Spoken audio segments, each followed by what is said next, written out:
Journal of public health এর গবেষণা মোতাবেক একজন বামহাতি লোকের চেয়ে একজন ডানহাতি লোক 9 মাসে বেশি সফলতার দিকে এগিয়ে থাকে। এর কারণ হলো পৃথিবীর প্রায় 80%-এরও বেশি জিনিসপত্র ডানহাতি মানুষের ব্যবহার উপযোগী করে তৈরি করা হয়, যার ফলে বামহাতি যারা আছেন ওই সকল জিনিস ব্যবহারে অনেকটা ঝামেলা পোহাতে হয়, আর বামহাতি লোকের দ্বারাও বেশি অ্যাক্সিডেন্টের সম্ভাবনা রয়েছে।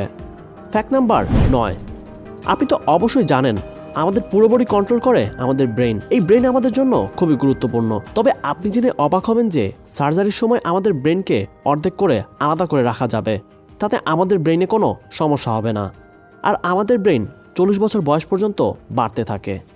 ফ্যাক্ট নাম্বার 8, ইন্টারন্যাশনাল হাইপারহাইড্রো সোসাইটি মোতাবেক আমাদের মানব শরীরে 5 লাখ সোয়েট গ্ল্যান্ড অর্থাৎ লোমকূপ রয়েছে। বেশিরভাগ লোমকূপ আমাদের পায়ের নিচে, হাতের নিচে এবং মাথায় থাকে। লোমকূপ হচ্ছে তা যেই জায়গা থেকে আমাদের শরীরে ঘাম বের হয়। আমাদের এক পায়েই 1,25,000 লোমকূপ